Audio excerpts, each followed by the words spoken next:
Salut tout le monde et bienvenue dans cette revue de presse. On démarre avec Ousmane Dembélé qui est dans les starts. L'attaquant du PSG n'a pas joué depuis le 5 juin et sa blessure face à l'Espagne en demi-finale de Ligue des Nations. Ça y est, il a repris l'entraînement collectif en effectuant la séance complète. L'attente Dembélé écrit l'équipe parce que le PSG a été moins efficace sans son attaquant star. Ça s'est vu lors de la défaite contre Botafogo.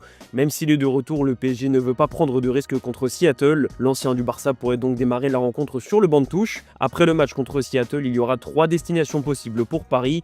Atlanta s'il finit premier, Philadelphie s'il est deuxième, ou dans le pire des cas, le retour à Paris en cas d'élimination. A noter que le PSG pourrait rencontrer le Bayern Munich ou Chelsea en terminant deuxième de son groupe. Quoi qu'il en soit, le PSG a réussi une partie de sa mission sur cette Coupe du Monde des clubs, à savoir conquérir un public américain. Avec son statut de champion d'Europe, Paris a pu continuer à vendre sa marque à l'étranger et cette compétition est l'occasion parfaite. Un mot sur l'OM, aujourd'hui la Provence écrit au sujet d'Amir Murillo. Le Panaméen est parti pour entamer sa 3e saison à Marseille. Un destin assez dingue vu le statut avec lequel il est arrivé à l'OM. Finalement, Murillo a su s'imposer, il a été prolongé en cours de saison et il est entré dans le cœur des supporters. Malgré tout, la direction veut couvrir ses arrières et lui cherche un remplaçant. Selon nos informations, l'OM a fixé ses conditions pour le milieu international marocain. L'OM a fixé son prix à 12 millions d'euros. Il ne partira pas pour moins et uniquement pour un transfert sec. Si aucune offre n'est satisfaisante, le joueur restera à Marseille. Et pour le moment, la direction n'a reçu aucune offre et ne souhaite pas reprêter le joueur. Du côté de l'Olympique Lyonnais, le club a encore une fois constaté la baisse de régime de son centre de formation. Suite à la publication du classement des meilleurs centres français, l'OL a longtemps été vu comme une référence, mais depuis quelques années, on constate une petite descente et ça se voit au niveau du classement. Ce dimanche, c'est aussi un jour de quart de finale d'Euro Espoir. Les copains de l'équipe de France, comme il s'appelle, affrontent le Danemark à 18h. L'occasion de se qualifier en demi-finale et de rêver un peu plus d'un titre qui échappe aux Bleuets depuis 1988, une éternité. Direction l'Espagne où les mots d'ordre sont simples pour le journal AS, gagner et marquer. Le Real Madrid affronte ce soir Pachuca pour son 2e match de Coupe du Monde des clubs.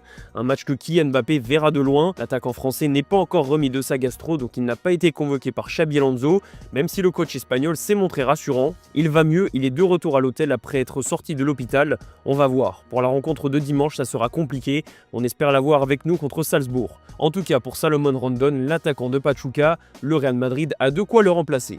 No, obviamente Mbappé es un grandísimo jugador, una de las referencias en el ataque del Madrid, pero creo que tienen una plantilla totalmente adecuada para sustituir a cualquiera.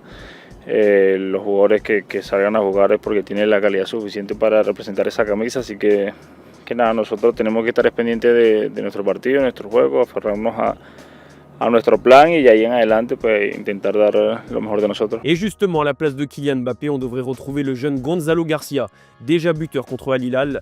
Une deuxième occasion pour l'Espagnol de se montrer sous les yeux de Xabi Alonso, surtout que le Real est toujours en quête d'un attaquant remplaçant Mbappé. Et l'autre mission pour Alonso, c'est de relancer Jude Bellingham. Le milieu anglais a semblé un peu perdu pour la première du Real, et vu son importance capitale dans le jeu madrilène, Xabi Alonso a tout intérêt à lui trouver un poste et un rôle qui lui conviennent. Rodrigo, lui, pourrait bien aller voir ailleurs. Ça fait un moment que son avenir fait parler. Cette fois, Arsenal serait bel et bien passé à l'action, écrit le journal AS. Vu que Nico Williams se rapproche du Barça, les Gunners ont jeté leur dévolu sur l'attaquant brésilien. Le problème, ça reste son prix. Rodrigo est sous contrat avec le Real jusqu'en 2026 et le club espagnol en attendrait au moins 90 millions d'euros, un montant qui déréglerait un peu les finances d'Arsenal, surtout au niveau de la masse salariale et du fair play financier, parce que justement, l'autre piste d'Arsenal qui était Nico Williams se rapproche toujours plus du Barça. Mundo Deportivo évoque même le plan du Barça avec l'attaquant espagnol.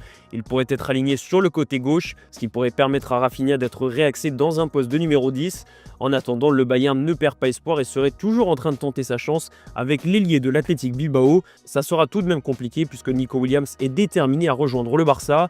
Marcus Rashford aussi est déterminé à rejoindre Barcelone. Il a même déclaré publiquement qu'il aimerait beaucoup jouer avec Lamine Yamal. Nico Williams, Marcus Rashford et Lamine Yamal, ça ferait un sacré trio offensif, mais ça fait aussi beaucoup d'argent à dépenser. Et dans le sens des départs, Marc-André Ter Stegen devrait être fixé au mois de juillet sur son avenir. Une réunion est prévue avec Hansi Flick pour voir ce que le coach allemand prévoit de faire avec son gardien, surtout avec l'arrivée de Johan Garcia. Pour rester sur le Barça, Deco, le directeur sportif, a accordé une interview à la Vanguardia ce dimanche et il a parlé du cas Nico Williams et a lâché une petite pique à Lamine Yamal. On a toujours eu l'idée de recruter Nico, son amitié avec Lamine Yamal c'est une bonne chose, mais ici ce n'est pas un club d'amis, on vient ici pour travailler et essayer de gagner, après ils s'entendent bien, tant mieux. On file en Italie où la Saint-Valentin s'invite au mois de juin. Remontada pour l'Inter Milan qui a battu les Urawa Reds Diamonds, le club japonais. Succès 2-1 à la dernière minute grâce à un but du revenant Valentin Carboni. Souvenez-vous, il était prêté à l'OM en début de saison, mais il s'était gravement blessé au genou. Il avait donc fini par revenir plus tôt à l'Inter pour se soigner. C'est ce qu'on appelle un retour gagnant. Luis Enrique, lui aussi ancien joueur de l'OM, était titulaire pour la première fois avec son nouveau club et il n'a pas été brillant. La presse italienne précise qu'il a encore beaucoup de travail, notamment au niveau tactique, pour se rapprocher un peu du niveau de Denzel Dumfries qui risque d'être son concurrent direct. Et au même poste, l'AC Milan a ciblé Thiago Santos, le joueur de Lille. On connaît les relations entre les deux clubs après le transfert de Rafael Leao. Cette fois, c'est le défenseur brésilien qui pourrait faire le chemin entre le nord de la France et la Lombardie. On va faire un tour au Portugal où l'heure est au règlement de compte. Orkan Kokchu a été obligé de s'exprimer suite à son embrouille en direct avec Bruno Lage, son entraîneur. Le milieu de terrain de Benfica n'était pas heureux de sortir contre Auckland, donc il a insulté son coach devant tout le monde. Forcément, ça fait la une des journaux, donc mea culpa pour l'ancien joueur de Feyenoord. J'ai perdu le contrôle, affirme-t-il. Reste à savoir si Benfica décidera de le sanctionner. En tout cas, ça ne risque pas d'améliorer ses relations avec son entraîneur. Alvaro Carreras, lui, ne devrait pas rester longtemps à Benfica. Il a déjà la tête et les pieds au Real, explique Abola. Il a pris un carton jaune pour une contestation bête contre Auckland. Résultat, il sera suspendu contre le Bayern de Munich. Et sauf surprise, il s'engagera juste après avec le Real Madrid, son club formateur. Et on a évoqué le Bayern, le journal AS explique que le Lamine Yamal munichois s'appelle Michael Olise. L'international français a donné la victoire à son équipe en fin de match contre les Boca Juniors. Victoire 2-1, une grosse performance de plus pour Olise qui avait déjà marqué 2 fois contre Auckland. Il confirme son nouveau statut de joueur clé du Bayern de Munich. Première titularisation et premier but pour Job Bellingham. Le petit frère de Jude a inscrit son premier but avec Dortmund lors de grosses performances de plus pour Olise qui avait déjà marqué 2 fois contre Auckland.